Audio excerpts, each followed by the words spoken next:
चलो यहाँ पर टोटल इस त्रिभुज चैप्टर में कितना प्रमेय पढ़ना है? 10 प्रमेय पढ़ना है। लगभग वही 8-9 और के आसपास होगा। और वो 9 प्रमेय पढ़ने के बाद क्वेश्चन जो होता है उसे प्रैक्टिस करना, देखना बनता है कि नहीं बनता है। ठीक है, हम लोग क्वेश्चन नहीं सॉल्व कर पाएंगे क्योंकि टाइम हम लोगों के पास नहीं है। ठीक है ना, जो प्रमेय है 5 मार्क्स का पूछा जाता है उसी की तैयारी करेंगे। समझ में आया? तो बताओ सबसे पहला प्रमेय है क्या, वो देखना और अच्छी तरीका से देखोगे और समझ में नहीं आएगा तो पूछ लोगे। तो देखना प्रमेय सबसे पहला जो है वो है थेल्स प्रमेय, जो पेज नंबर तुम लोगों को मिल जाएगा 137। लट लिया? तो इस प्रमेय को कौन सा प्रमेय कहते हैं? थेल्स प्रमेय। और देख लो थेल्स प्रमेय जो है तो प्रमेय जो 6.1 होगा वहां पर एक स्टेटमेंट है। वो स्टेटमेंट सबसे पहले लिखाना है क्या, यदि किसी त्रिभुज की, स्टेटमेंट लिखाओ तो ये स्टेटमेंट अंदाजी याद होना चाहिए। लिखाओ क्या है? यदि किसी अच्छा से लिखाओ, यदि किसी त्रिभुज की एक भुजा के समांतर अन्य दो भुजाओं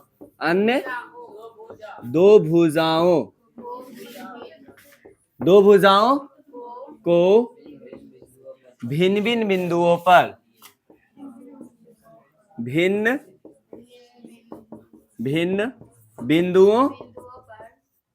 पर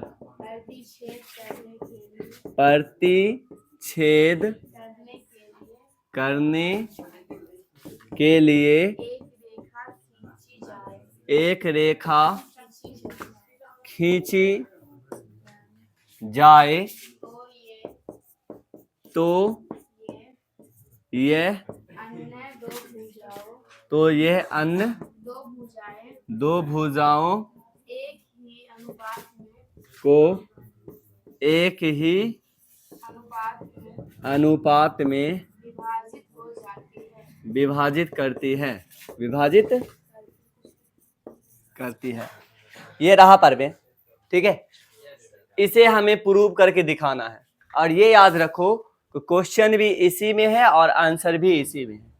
हमें यही क्वेश्चन है और यही आंसर है और क्वेश्चन इसी में से निकाल। पहले क्वेश्चन समझेंगे कहाँ तक क्वेश्चन है और कहाँ तक आंसर है। पहले देखना क्या लिखा हुआ है। यदि किसी त्रिभुज की एक भुजा के समांतर अन्य दो भुजाओं को भिन्न भिन्न बिंदुओं पर प्रतिच्छेद करने के लिए कोई रेखा खींची जाए तो अन्य दो भुजाएं एक ही अनुपात में विभाजित होती है। ये रहा, ये प्रमेय रहा। और इस प्रमेय को हम लोग कहते हैं थेल्स प्रमेय। ठीक है ना, कैसे सजाना है वो देखेंगे और कैसे लिखना है। पहले यहाँ देख लेते हैं क्वेश्चन क्या है। और यहाँ ये स्टेटमेंट जो है वो हम लोगों को अंदाजी याद होना चाहिए, क्या है क्या नहीं। देखो आराम से देखना है, आराम से याद हो जाएगा।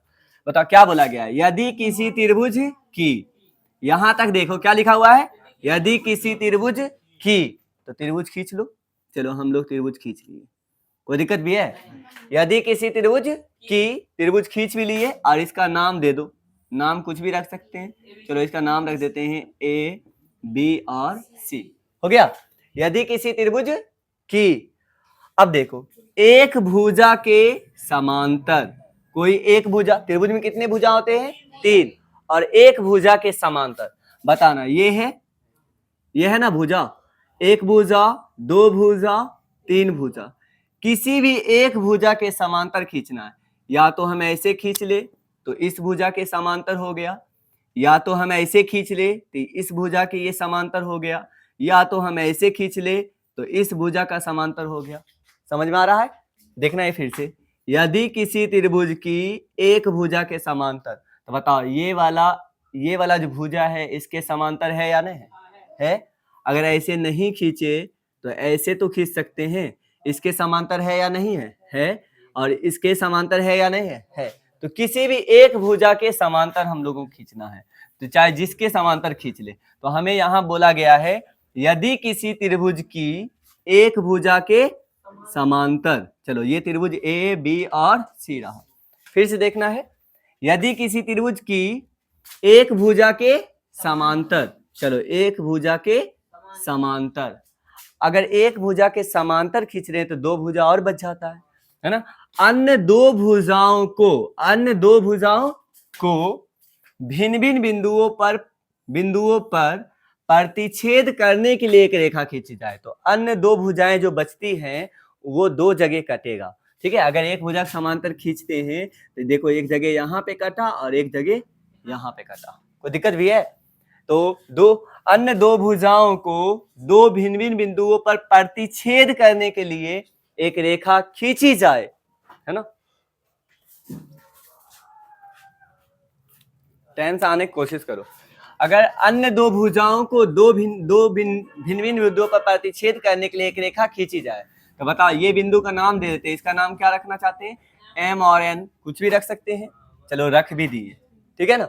रेखा खींची जाए, है ना, खींची जाए तो ऐसा होता है। अगर हम यहां तक ना बता ऐसा कर देंगे तो ऐसा होता है, तो क्या होता है बताओ? तुम आओगे तो मैं पढ़ाऊंगा, समझ में आ रहा है ना? तुम आओगे तब ना पढ़ाऊंगा, इसका मतलब तुम ये करोगे तब तुमको इसका इनाम मिलेगा। तो यहाँ पे क्या है कि यहाँ तक जो है तो से पहले तक क्वेश्चन है और यहाँ से इतना दूर क्या है ना, यही निकाल के उसे दिखाना है। अगर ऐसा होता है तो ये अन्य दो भुजाएं जो है, ये जो रेखा है अन्य दो भुजाओं को एक ही अनुपात में विभाजित करती है। अनुपात समझ में आना चाहिए।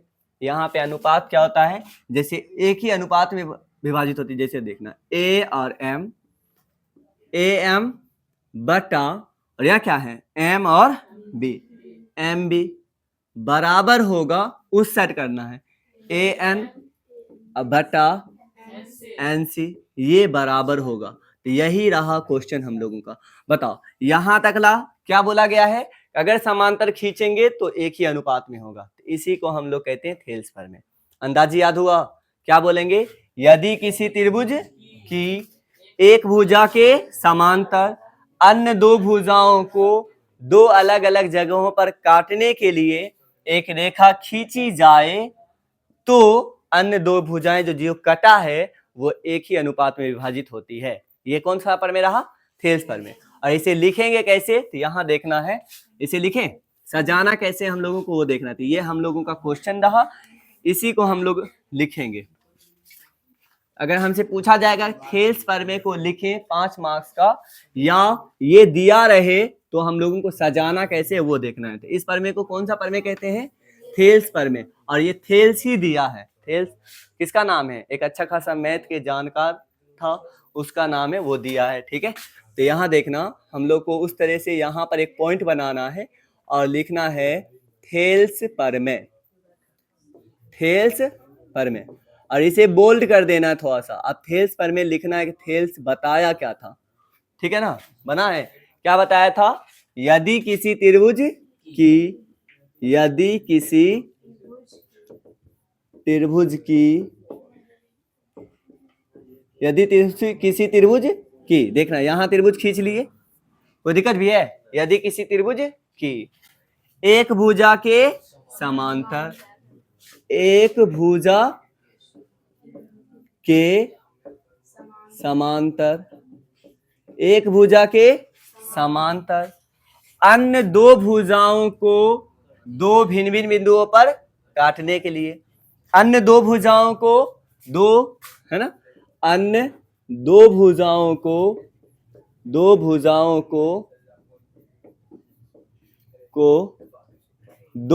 भिन्न भिन्न बिंदुओं पर, है ना, अन्य दो भुजाओं को दो भिन्न भिन्न बिंदुओं पर, फिर से यहां देखना है, ये स्टेटमेंट को फिर से देखना है। यदि किसी त्रिभुज की एक भुजा के समांतर अन्य दो भुजाओं को दो भिन्न भिन्न बिंदुओं पर प्रतिच्छेद करने के लिए,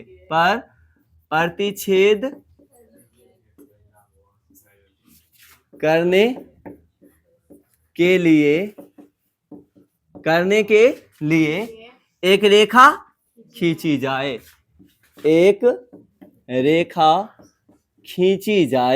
खींची जाए तो, है ना, खींची जाए तो, खींच दिए ना, तो क्या होता है, तो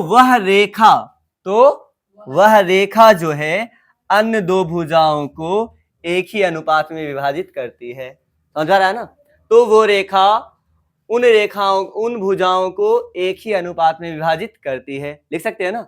तो चलो ऐसा किया जाए तो, है ना, वह रेखा, है ना, उन भुजाओं को है ना, तो वो रेखा अन्य दो भुजाओं को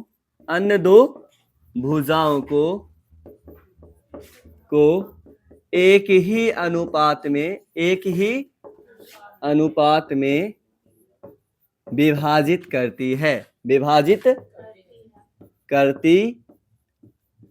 है। बताओ यहाँ क्वेश्चन कहाँ से कहाँ तक लाए, समझ में आया? क्वेश्चन कहाँ से कहाँ तक लाए? यहाँ तक क्वेश्चन है, और सॉल्व क्या कहाँ से प्रूव करके दिखाना है, यहाँ के बाद से।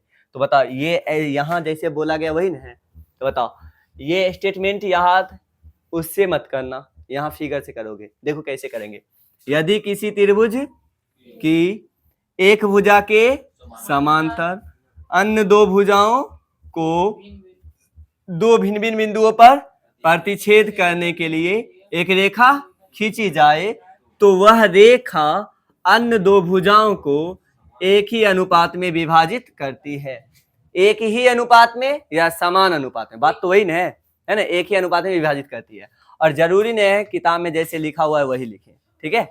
अगर समझ में आ गया, जैसे याद होता है वैसे लिखना है। ये कौन सा पर में रहा? थेल्स पर में। पहले ये स्टेटमेंट याद हो गया, क्या बोलेंगे? यदि किसी त्रिभुज की एक भुजा के समांतर अन्य दो भुजाओं को दो भिन्न भिन्न बिंदुओं पर प्रतिच्छेद करने के लिए एक रेखा खींची जाए, तो अन्य दो भुजाएं जो होती है वो क्या होता है? एक ही अनुपात में विभाजित होती है, अर्थात समान अनुपात में विभाजित होती है। कुछ भी लिख सकते हैं। तो ये थेल्स प्रमेय का स्टेटमेंट सबसे पहले लिख लेना है। अब फिर से अब क्वेश्चन पे आते हैं। क्या बोला जा रहा है? क्वेश्चन में बोला जा रहा है यदि किसी त्रिभुज की, ये नहीं बोला जा रहा है, यही है, बस इसी को देखना है, जितना बार पढ़ सके, है ना? इसको स्टेटमेंट को देखो, आधा क्वेश्चन तभी बन जाता है जब क्वेश्चन समझ में आ जाता है, ठीक है? मैथ का क्वेश्चन जो है, क्वेश्चन समझ में आ गया तो समझ लो आधा काम हो गया, और क्वेश्चन समझ में नहीं आया तो 1% भी काम नहीं हुआ। समझ में आ रहा है ना? बिना समझे हुआ मैथ में थोड़ी ना आगे बढ़ सकते हैं। यहाँ पे थोड़ी ना कुछ है जो समझ में आया ना लिखना कुछ स्टार्ट कर दे। समझ में आ रहा है ना? यहाँ पे सोशल साइंस नहीं है ना, हिस्ट्री पॉलिटी नहीं समझ में आया कुछ लिखते रहे। यहाँ कलम एक स्टेप नहीं चलेगा, ठीक है ना? जब मैथ में नहीं मालूम रहेगा तो पहले क्वेश्चन को जितना ज्यादा, अगर नहीं समझ में आ रहा है फिर क्वेश्चन पढ़ना है, नहीं समझ में आ रहा है फिर क्वेश्चन पढ़ना है, ठीक है?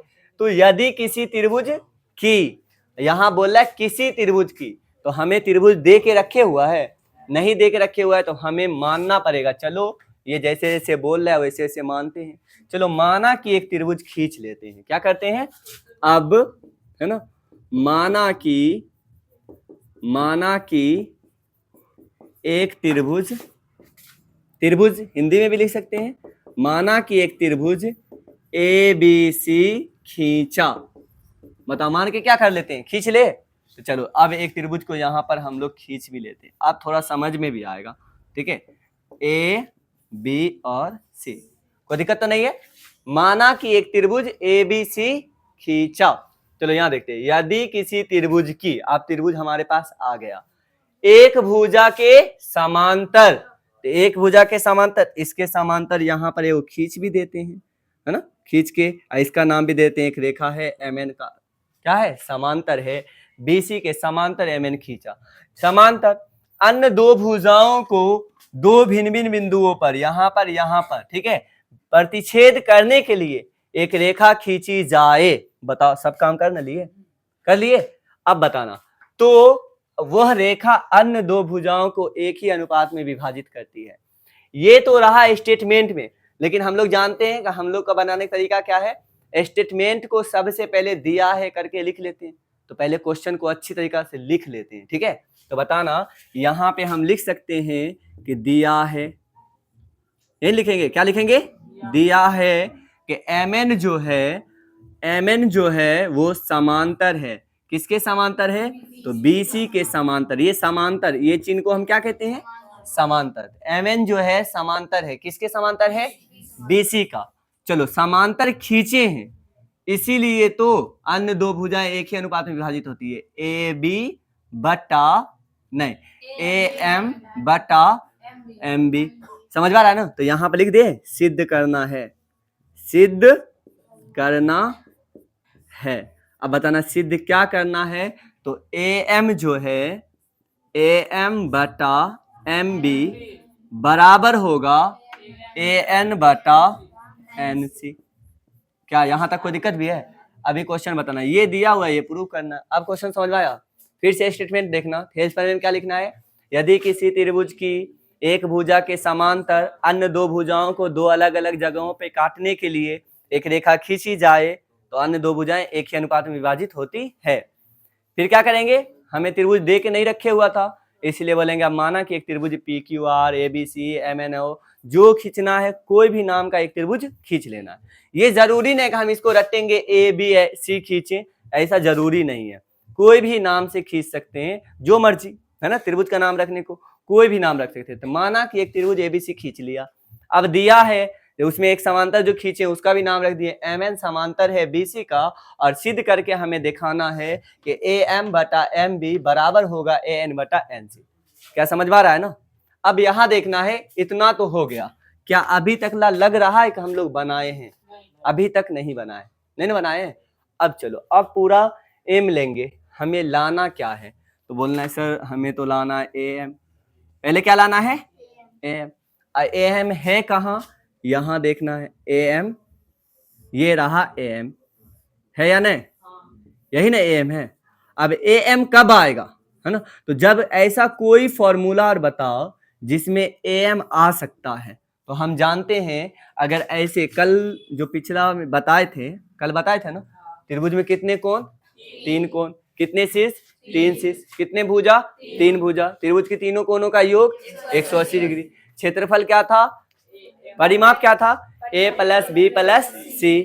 बताओ क्षेत्रफल क्या था? 1/2 गुना आधार गुना शीर्षलंब। क्या यही था, है ना? तो बताओ यहाँ पर एक त्रिभुज हम लोग यहाँ देख रहे हैं कि ये एक त्रिभुज है या नहीं? एक त्रिभुज है, और त्रिभुज का क्षेत्रफल क्या होता है बताना तो? 1/2 गुना, जैसे बताना A B और C। बताओ तो इस त्रिभुज में यहाँ पर ये ऐसे का लंब है, तो बताना इस त्रिभुज का आधार कितना हुआ? BC, गुना शीर्ष लंब कितना हुआ? AD। तो बताओ इस त्रिभुज का क्षेत्रफल आया या नहीं आया? तो एक फॉर्मूला जानते हैं कि हम लोग अगर क्षेत्रफल निकाल लेते हैं तो वो आ जाएगा, है ना। क्षेत्रफल अगर निकालेंगे तो कहीं ना कहीं BC AD इस तरीका से आता है। तो हम यहाँ बताना क्या हम लोग ऐसे कर सकते हैं, ये ठीक है, और ये अगर देखा जाए तो हमें लग रहा है एक त्रिभुज है त्रिभुज, ठीक है ना। इस त्रिभुज को इस प्रकार से घुमा दे तो हम बोलेंगे देखो कि ये है आधार। ये क्या है? आधार। समझ में आ रहा है ना? ये क्या है? आधार है। अब बताना आधार पे हमें पहले लंब खींच लेना है। तो चलो यहाँ पे एक लंब को खींच लेते हैं, ठीक है। यही पे ना लंब होगा। एक क्या, ये क्या खिंचाया? लंब खिंचाया। अब इस लंब का नाम रख दो, इसका नाम रख दो, इसका नाम कुछ भी रख सकते हैं, P रख देते हैं। अरे कुछ भी रख सकते हैं, ADB कुछ भी रख सकते हैं, ठीक है। तो हम क्या रख दिए? P। तो बताना जब रख दिए यहाँ पर तो पहले क्या होगा? इसका क्षेत्रफल निकालो। इस त्रिभुज का अंदर का ये जो ऊपर वाला त्रिभुज है इसका क्षेत्रफल निकालो। तो यहाँ पे हम लिख सकते हैं त्रिभुज का क्षेत्रफल क्या होता है? 1/2 गुना आधार गुना शीर्षलंब। तो हम यहाँ पे कर सकते हैं, लिख सकते हैं अब एरिया मतलब क्या होता है? क्षेत्रफल। एरिया ऑफ त्रिभुज, किसका क्षेत्रफल निकालना है? AM और N का, ठीक है। त्रिभुज का क्षेत्रफल क्या होता है बताना तो? 1/2, ठीक है। 1/2 गुना क्या होगा? आधार। बताना आधार क्या है बताना तो? AM, और गुना क्या है? शीर्षलंब। शीर्षलंब क्या है इसका? PN। बताना क्या हो गया? PN। कोई दिक्कत भी है तो बताना। यहाँ पर देखो AM हमें लाना था, क्या यहाँ AM आ गया? नहीं आया? आ गया ना। अब बताना है, अब हमें क्या लाना है? MB लाना। क्या है? MB। अरे MB ढूंढो है कहाँ? एम बी हमें लग रहा है यहाँ है यहाँ से लेकर यहाँ तक है, लेकिन ये त्रिभुज बना तो नहीं रहा है, नहीं ना बना रहा है, लेकिन अब त्रिभुज नहीं बना रहा है तो इसको त्रिभुज बना, समझ आ रहा है ना। ये त्रिभुज ई आधार वाला त्रिभुज बनाना है। देखो यहाँ पर ये त्रिभुज बनेगा, देखो अगर यहाँ से ऐसे अगर मिला दे रहे हैं तो ये क्या बन गया, देखो तो ऐसे ऐसे और ऐसे करके एक त्रिभुज बना या नहीं बना, बना त्रिभुज है ना। इस तरीका से एक त्रिभुज ऐसे ऐसे और ऐसे एक त्रिभुज बना। अब आया एम बी आया ना। अब बताना, लेकिन ये त्रिभुज को थोड़ा देखो, ऐसा त्रिभुज है, त्रिभुज ऐसा है, उसको थोड़ा सा बाहर निकाल के दिखा रहे हैं। देखो इस त्रिभुज को, ये रहा एम और ये रहा बी, ये क्या है एम और ये क्या है बी और ये क्या है एन, समझ में आ रहा है ना। अब बताना इस पर हमें खींचना है क्या, इस ये आधार है तो इस पे लंब खींचो। बता इस पर हमें क्या करना है, लंब खींचना है। और लंब इस पे खींचने का मतलब है अगला एक और है, कहाँ बताओ तुम, यहाँ बिंदु तो लास्ट वाला वहां है।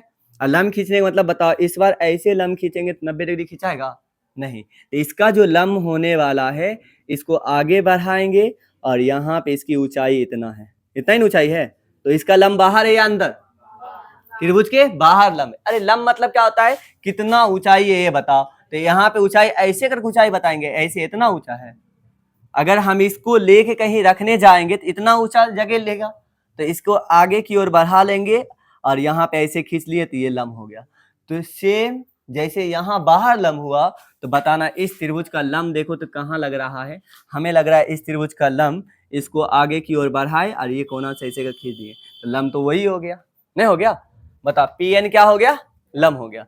फिर से निकालो, बताओ हमें क्या लाना था, एम बी लाना था, क्या लाना था एम बी। तो लिखो किस त्रिभुज का क्षेत्रफल निकालना है, एरिया ऑफ त्रिभुज ये वाला, पी एन और बी, ठीक है। बी एम कुछ भी लिख सकते हैं, ठीक है, क्या लिखेंगे एम एन बी।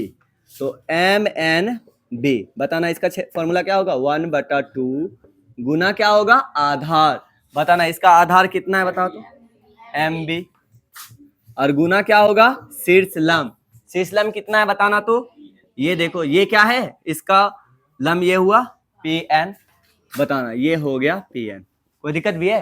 अब यहाँ पर देखो ए एम भी आया और एम भी आया है, आया ना। बताना यहाँ देखो ए एम हम लोग ले आए, एम भी हम लोग ले आए, लेकिन अब बोल रहा है क्या, ऐसे नहीं चाहिए हमें, अलग अलग नहीं चाहिए, हमें क्या चाहिए बटा चाहिए, क्या चाहिए बटा। और जानते हैं कि समीकरण के उस साइड जो काम कर सकते हैं इस साइड भी वही काम कर सकते हैं, तो इसे हम लोग समीकरण 1 मान लेते हैं, इसे हम लोग समीकरण 2 मान लेते हैं। अब लिखेंगे समीकरण 1 में समीकरण 2 से भाग देने पर, अगर जैसा ही भाग देंगे तो यहाँ पर भाग दो तो इस साइड कितना बचा, एरिया ऑफ त्रिभुज ए एम एन बटा एरिया ऑफ त्रिभुज एम एन बी बचा। उस साइड क्या होगा 1/2 कट गया, इधर बचा ए एम बटा एम बी, और इधर ये और ये भी चला गया, तो इसे समीकरण कितना मान लेंगे 3। बता इतना पापड़ बेले, ठीक है, इसको इतना करने के बाद बस एक साइड वाला आ गया, आया या नहीं आया, एक साइड वाला आया या नहीं आया, आया। तो बताओ सेम अगर उसी तरीका से दोबारा वही काम करो, इसका फिर से इस ऊपर वाला का फिर से क्षेत्रफल निकालो, लेकिन इस बार जो इधर से निकाले थे ना, अब किधर से निकालना है, उस साइड से निकालना है। तो बताओ उस साइड से निकालेंगे तो अब बताओ आधार कौन लेंगे, ये लेके फिर दोबारा काम करना है इसी पर, तो दोबारा काम करना है तब इस बार इस पर लंब खींचना है, तो इसका नाम एस रख देते हैं, क्या रख देते हैं एस। अब बताना इसका क्षेत्रफल क्या होगा, फिर से यही त्रिभुज का क्षेत्रफल चाहिए या नहीं चाहिए, फिर से क्षेत्रफल निकालेंगे तो हमें लग रहा है इस बार ए एन तो आ ही जाएगा, आएगा या नहीं आएगा। फिर इधर निकालेंगे तो इधर लग रहा है कि एनसी भी, इधर से एक बार इधर से एनसी भी आ ही जाएगा, तो बता एनसी भी आ ही गया। और इधर पट्टी को, इधर पट्टी क्या आने वाला है मालूम है, फिर से वही क्षेत्रफल, ऊपर में वही क्षेत्रफल आएगा, तो इधर में यही आएगा एरिया ऑफ त्रिभुज ए एम एन, लेकिन नीचे में क्या आएगा मालूम है, नीचे में ये त्रिभुज आएगा, देखो ये आधार, और ऐसे खींचना पड़ेगा हमें, ऐसे खींचेंगे तो बताओ क्या आएगा M N C, area of त्रिभुज एम एन सी ये आएगा। तो फिर बताना क्या होता है। अब देखो, समझ में आ रहा है ना।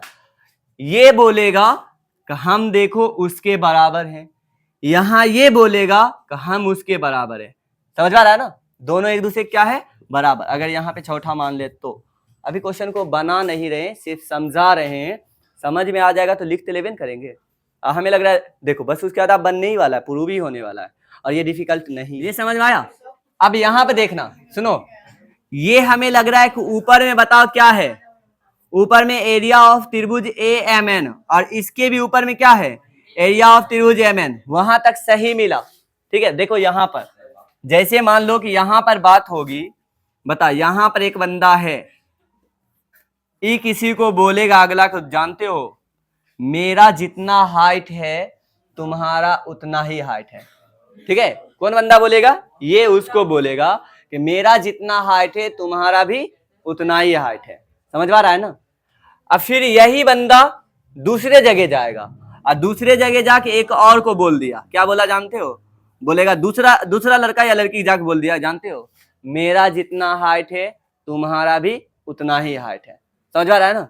तो बताओ ये इसके बराबर है, और फिर यही बंदा आके यहां बोला कि तुम मेरे बराबर हो। तो बताओ नहीं लग रहा है कि ये इसके बराबर है और ये इसके बराबर है, तो ये तीनों एक दूसरे के बराबर है। ये दोनों तो एक ही बंदा, चार कैसे हो गया, ये दोनों तो एक ही बंदा है ना, नहीं समझ आए, तीनों एक दूसरे के बराबर है ना। जैसे ये जाके बोलेगा जानते हो मेरे पास 10 रुपया है, मेरे पास जितना है तुम्हारे पास उतना ही है, और यही बंदा जाके दूसरे जगह बोलेगा जानते हो मेरे पास जितना है उतना तुम्हारे पास भी है, तो नहीं लग रहा है सबके पास 10 ही रुपया है। तो सेम यहाँ पे थ्योरी वही फॉलो करना है। ये बताओ, ये बोल रहा है देखो हम त्रिभुज ए एम एन बराबर बटा त्रिभुज एम एन बी हम तुम्हारे बराबर है, और यहाँ पे यही चीज अगर बोल दे हम तुम्हारे बराबर है, अगर ये चीज जैसे कॉमन, जैसे यहाँ पे आया ये दोनों, ये लड़का कॉमन आया है, अगर ये भी कॉमन हो जाए कि ये और ये दोनों बराबर हो जाए तो काम बन जाएगा। तो बताना, यहाँ पे देखो कुछ हद तक दिखाई दे रहा है कि बराबर है। देखो कैसे दिखाई दे रहा है, ऊपर में एरिया ऑफ त्रिभुज ए एम एन, नीचे में भी है एरिया ऑफ त्रिभुज ए एम एन, ऊपर तो सेम सेम मिल गया, रही बात नीचे मिलाना। नीचे देखो एम एन बी और M N C, M N B और एम एन सी। चलो फिगर पे आते हैं, बता देखो एम एन बी ये वाला त्रिभुज कौन सा, देखना यहाँ पर फिर से यहाँ मार्कर चला रहे हैं, बताना एम एन बी ये वाला त्रिभुज, और एक है ये वाला है इधर वाला एम एन सी।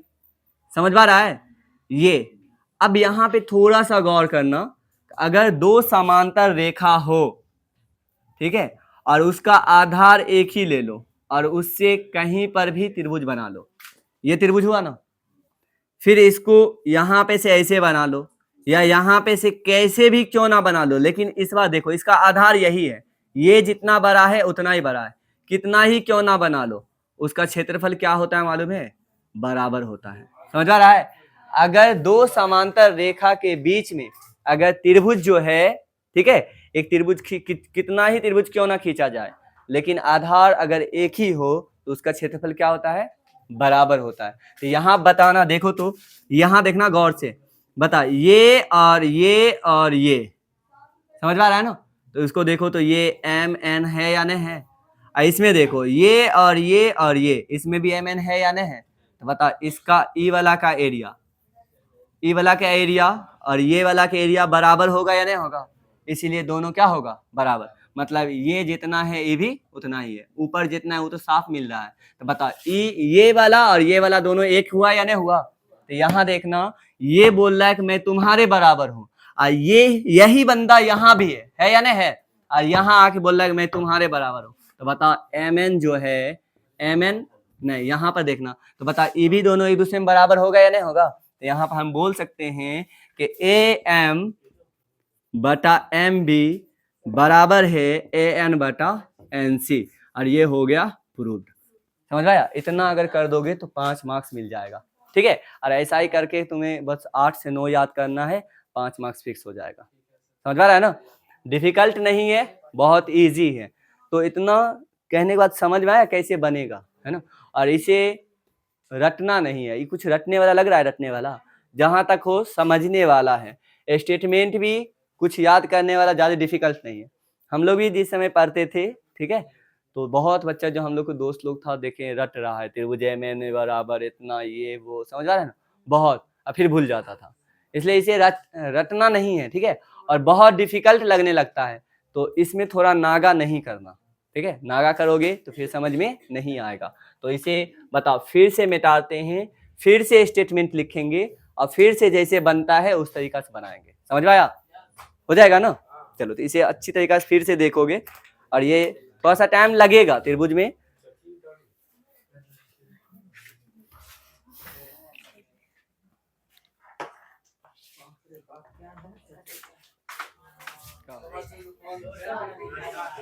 देखो, ये एक बार में लगभग में थोड़ा थोड़ा याद हुआ होगा। अब ऐसा करते, फिर से इसे मिटाते हैं और फिर से सजा के लिखेंगे। लेकिन यहां बताओ, इसका क्षेत्रफल निकालने के लिए एम को लंब लेने के लिए, एम को आधार लेने के लिए लंब तो खींचना पड़ा ना। बताओ, ए एम एन का क्षेत्रफल निकालने के लिए हमें ए एम पर एक लंब खींचना पड़ा, और फिर से जब उधर के लिए ए एन को आधार लेने के लिए इधर बताओ, इधर भी एक लंब खींचना पड़ा। तो ये करना पड़ा और ये करना पड़ा, दो काम तो हमें एक्स्ट्रा करना पड़ा अपने मन से। समझ पा रहा है ना? अपने मन से किए। फिर यहां भी देखो, इसको लेने के लिए, इसे आधार लेने के लिए बताओ, यहां से हमें ऐसे मिलाना पड़ा अपने मन से, या किताब में कहीं बोला है मिलाने के लिए? अपने मन से। फिर ये बताओ, ये भी अपने मन से किए हैं। जो है ना, फिगर में जो अपने मन से कुछ छेड़छाड़ किया जाएगा उसे हम लोग रचना कहते हैं। क्या कहते हैं? रचना। समझ पाया? जैसे रचना चैप्टर पढ़ोगे भी, अगर कुछ भी अपने मन से छेड़छाड़ करेंगे उसे क्या कहते हैं? रचना कहते हैं। तो कर लेंगे रचना। समझ पा रहा है ना? तो क्या क्या करना है ये तो समझ में आया। बताओ, हम पी एन को लंब क्यों खींचे, ये समझ में आया? क्योंकि हमें इसका क्षेत्रफल निकाल के आधार लाना था। बता, इधर लंब क्यों खींचे? क्योंकि इसे आधार लाना था। समझ पा रहा है ना? तो इसे मिटाते हैं, फिर से स्टेटमेंट फिर से लिखेंगे अंदाजी अपने मन से। ठीक है, मिटा दे।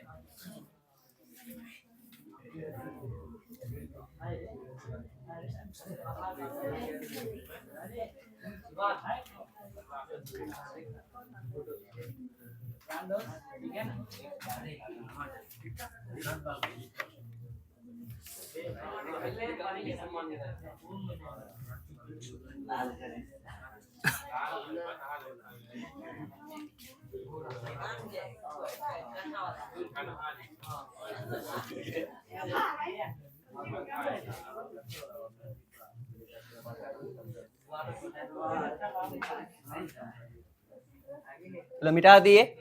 अब देखना कैसे बनेगा। थोड़ा दिमाग यहाँ से हटाना नहीं। क्या कर रहे हो रे? अभी नहीं लिखो, ठीक है? घर पे पूरा टाइम है, पूरा बनाते रहना। यहाँ देखना, फिर से स्टेटमेंट लिखे, थेल्स पर वे में लिखेंगे। चलो यहाँ पे लिखना स्टार्ट करते हैं। पॉइंट बनाए थेल्स पर में, और इसे थोड़ा सा बोल्ड कर देंगे और लिखेंगे। थेल्स पर में क्या स्टेटमेंट रहा? यदि किसी त्रिभुज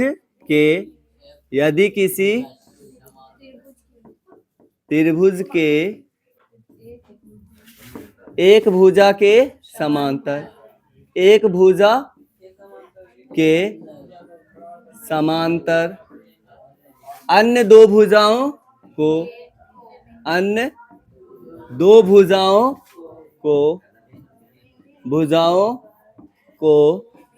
दो भिन्न भिन्न बिंदुओं पर, दो भिन्न भिन्न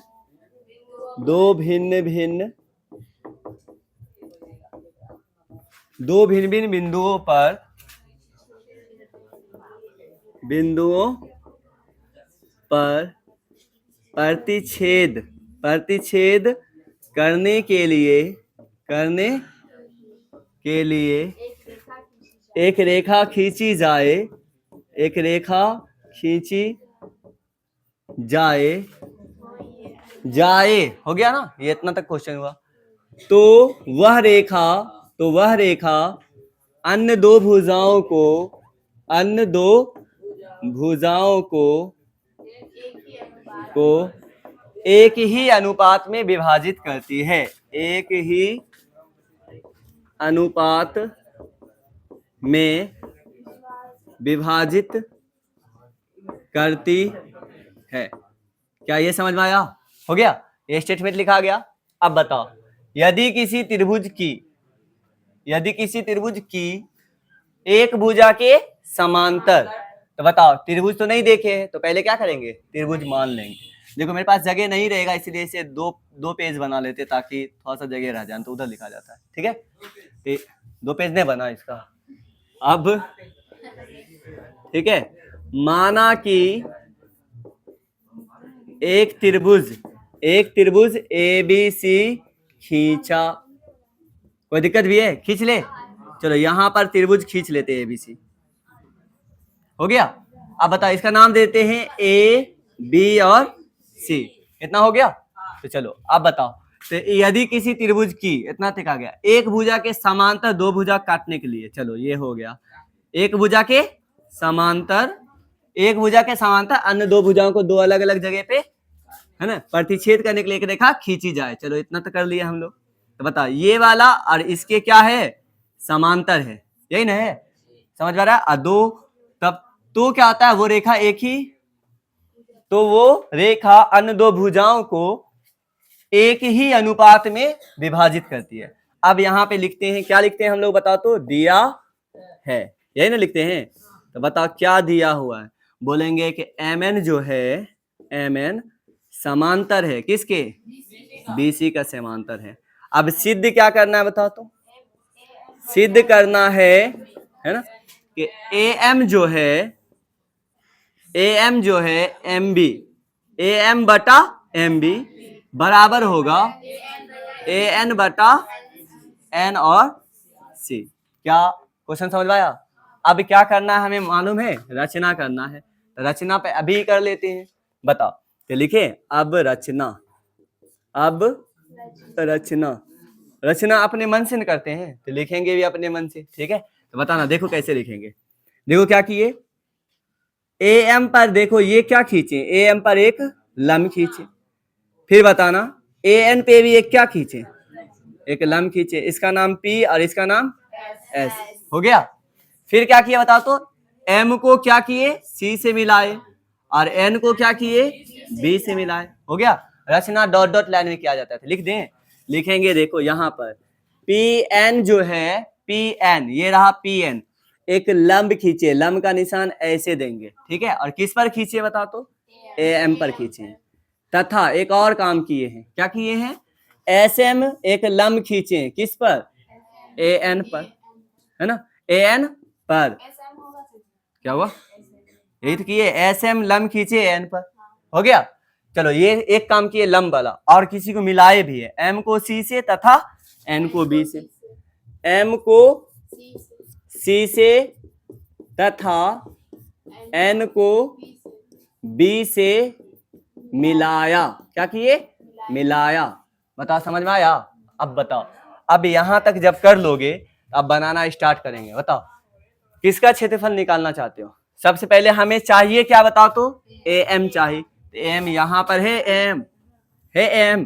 तो बताओ यहां से बताओ, ये बताओ ये बड़ा वाला कहाँ है त्रिभुज? तो बोलोगे सर ये रहा त्रिभुज बड़ा वाला, है या नहीं है? तो निकाल दो। लिखेंगे अब, और जगह घट जाएगा, इसको 2 लाइन और कर दे। ठीक है, लिखेंगे अब किसका क्षेत्रफल निकालना है मालूम है? AMN लिखेंगे। अब देखो एरिया मतलब होता है क्षेत्रफल, और किसका क्षेत्रफल निकालना है? त्रिभुज AMN बराबर क्या होगा मालूम है? 1/2 गुना आधार बताओ क्या लिखोगे? AM, और गुना शीर्ष लंब क्या होगा बता तो? PN। और ये देखो जगह नहीं था, तो इसे समीकरण 1 बोलेंगे। हो गया। इसे क्या बोलेंगे? समीकरण 1 बन गया। तो बता AM आया या नहीं आया? AM आना आ गया ना। अब बताओ अब क्या लाना है? BM, यही ना BM। तो बताओ BM लाओ। तो बताओ BM कौन त्रिभुज में चलना पड़ेगा? यहां से ऐसे, फिर ये डॉट डॉट लाइन वाला जो था, ये भी एक त्रिभुज है या नहीं है? ये क्या है? त्रिभुज है। तो बताना इसका लंब बताओ तो कहाँ है? इस त्रिभुज का लंब कहाँ है? यहाँ ऐसे करके इस त्रिभुज का लंब, ये बाहर पड़ गया ना, तो ये बाहर। PN इसका भी लंब है। तो लिखेंगे अब एरिया ऑफ त्रिभुज क्या लिखेंगे देखो तो M N B, M N B बराबर क्या होगा 1/2 गुना आधार, आधार क्या होगा एम बी और गुना क्या होगा शीर्षलंब क्या होगा पी एन। समीकरण कितना 2, यहाँ दोनों आ गया। बताओ ए एम बी आ गया और एम बी भी आ गया। और क्या बोला जा रहा है कि हमें ये अलग अलग नहीं कैसे चाहिए बता तो बटा में, बटा में चाहिए तो बटा में चाहिए तो बटा में लाने के लिए भाग देना होगा। तो लिखेंगे अब समीकरण 1 भाग देंगे समीकरण 2 से। तो बताओ भाग दोगे तो इधर पट्टी भाग दिलाएगा तो बटा सिर्फ आएगा। तो लिख दो एरिया ऑफ त्रिभुज ए एम एन बटा एरिया ऑफ त्रिभुज एम एन बी। उधर साइड क्या करोगे ये और ये गया नहीं भाग लगेगा। और चलो ठीक है ए एम बटा एम बी यही बचेगा ना। अब बराबर इसको समीकरण कितना मानेंगे 3। भाग देना है काटना है कूटना है ये सब काम नहीं करना है ठीक है।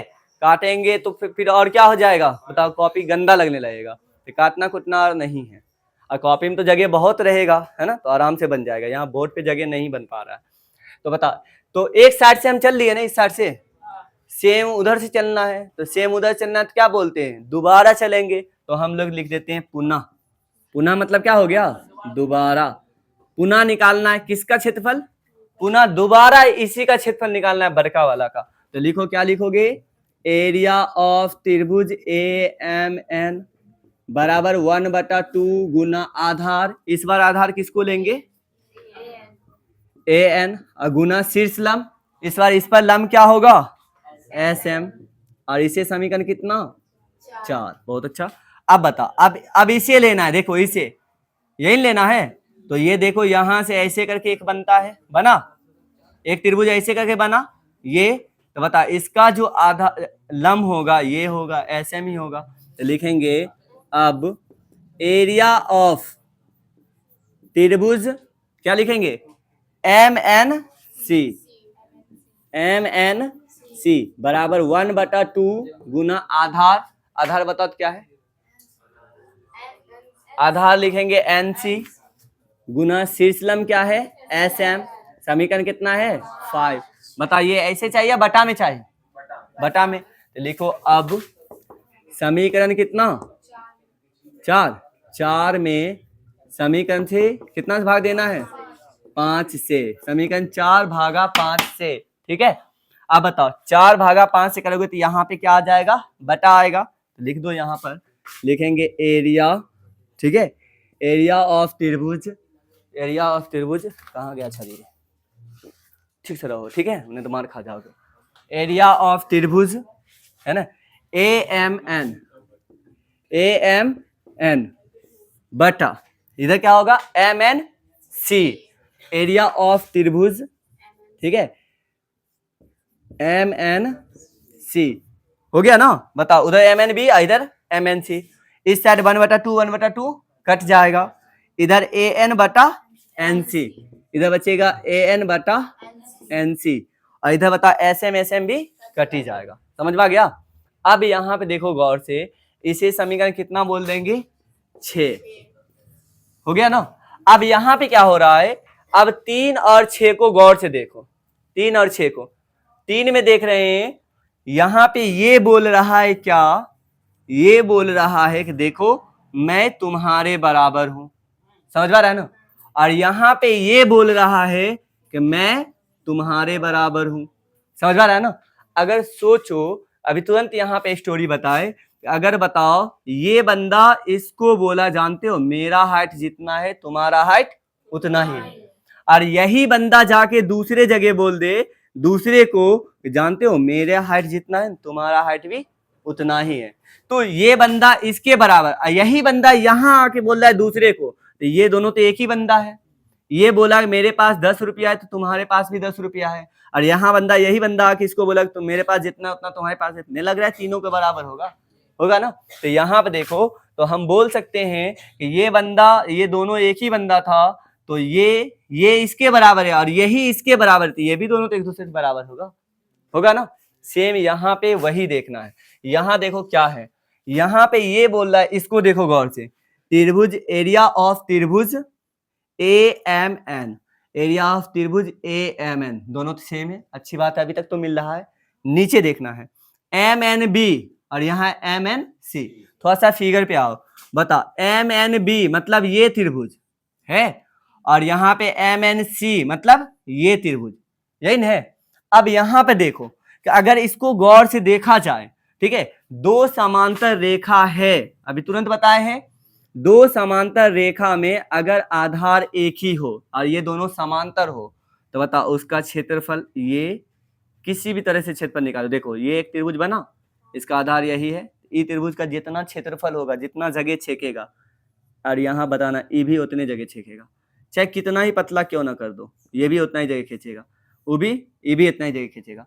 तो मतलब जो है ना, जो अगर मान लो दो समांतर रेखाओं के बीच में एक ही आधार पर कितना ही त्रिभुज क्यों ना खींच ले, सभी त्रिभुज का क्षेत्रफल एक दूसरे के बराबर ही आता है, ठीक है। तो यहाँ पे बताना, हम देख रहे हैं कि ये देखो MNB में MN जो है इतना बड़ा है और MNC में ये भी MN यही है, तो बताओ ये दोनों एक दूसरे के क्या है, समांतर है, यहाँ दिया हुआ है ना, समांतर है या नहीं है, बताओ समांतर है। और देखो MN आधार दोनों का है, तो इसका मतलब इसका ये क्षेत्रफल और इसका ये क्षेत्रफल क्या होगा, बराबर होगा। समझ में आ रहा है ना। तो यहाँ पर हम लिख सकते हैं, इसीलिए समझ में आ रहा है ना, लिखेंगे अब समीकरण 3 तथा समीकरण 6 से, 3 और 6 को पूरा देख दाख के हम क्या बोलते हैं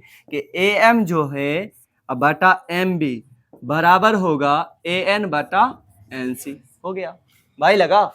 दोनों को देखने के बाद क्या लग रहा है, लेकिन अगला बंदा को समझ में नहीं भी आ सकता है, हमको ना समझ में आ गया और लिख भी दिए, अगला बंदा समझ नहीं आएगा, यहाँ पे प्रूफ लिख देंगे, PROVD, ये हो गया प्रूफ, यही हमें प्रूफ करना था, ठीक है, और लिख भी दिए, लेकिन अगला को समझ में आएगा कैसे, इसको हटा कैसे दिया। तो यहाँ पर उस साइड में जगह तो बचेगा और उस साइड में हिंदी में अच्छा से लिख देंगे, चूंकि है ना त्रिभुज ये, बताओ चूंकि त्रिभुज ये क्या नाम है, बताओ तो, है ना, त्रिभुज MNB तथा त्रिभुज MNC का, है ना, जो है का आधार एक ही है और दोनों एक ही समांतर रेखा के बीच में है। समझ में आ रहा है, इसीलिए ये दोनों का क्षेत्रफल बराबर होगा। नहीं समझ में आया, यहाँ पे हिंदी में लिख लोगे, क्या लिखा है हिंदी में बताओ तो, देखो बोल देते हैं, चूंकि है ना त्रिभुज MNB तथा त्रिभुज MNC, समझ आ रहा है ना, एक ही समांतर रेखा के बीच का त्रिभुज है। समझ आ रहा है ना, और दोनों का आधार एक ही है, इसीलिए दोनों का क्षेत्रफल भी बराबर होगा। नहीं समझ में आया, इतना हिंदी में अच्छा से उस साइड लिख के ऐसे पैक कर दोगे तो हमें लग रहा है सबको समझ में आ जाएगा।